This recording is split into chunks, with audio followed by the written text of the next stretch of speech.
सभे मगहिया भाई बहन के भुलेटन काका के राम राम। आथिन मगहिया खबर में सुनथिन देश दुनिया के खबर।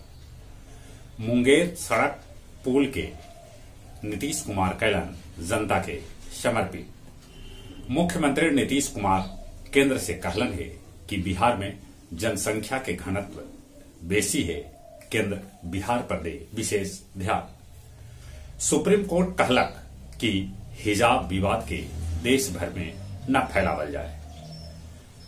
हिजाब के खिलाफ महिला सभे कैलन देश भर में प्रदर्शन।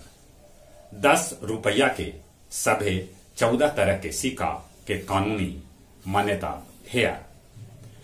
रानीश्वर झारखंड में नौशाद बनवा रहलन है पार्षद सारथी मंदिर।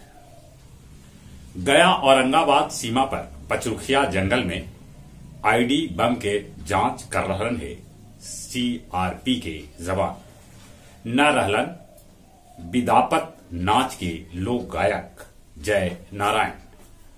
कैमूर में 2 गो ट्रक के आपस में भिड़ंत हो गए, जेकरा में चालक और ड्राइवर जिंदा जल गए। क्वाड के मंच से चीन के देल गेल सख्त संदेश।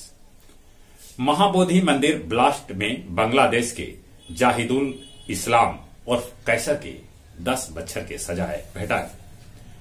टीका ले चुकल अब आदमी के इंग्लैंड में न करावल जाए जांच।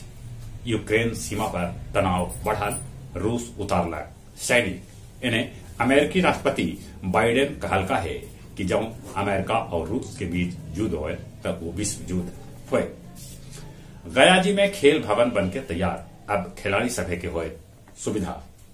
परैया खुर्द के बंसी बिघा गांव में 5 दिवसीय महायज्ञ शुरू।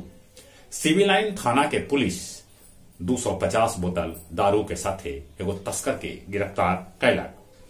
गया जिला के नगर निकाय वार्ड के गठन शुरू कर देवल गए।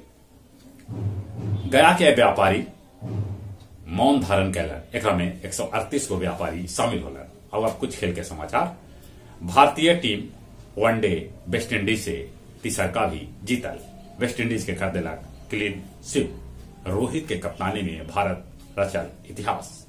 ऑस्ट्रेलिया पहलका T20 मैच में श्रीलंका के 20 रन से हरा दिलक। आईपीएल के मेधा नीलामी आज से। जहां तक मौसम के सवाल है, मौसम खुलल है, बाकी रात के अभियो ठंडा है। ठंडा से बचते, कोरोना से बचे लेल मुंह नाक पर मास्क लगाते, सोशल डिस्टेंसिंग के पालन करते और उम्र जब 15 बच्चा से ऊपरे है तब कोरोना के वैक्सीन जरूर लेते।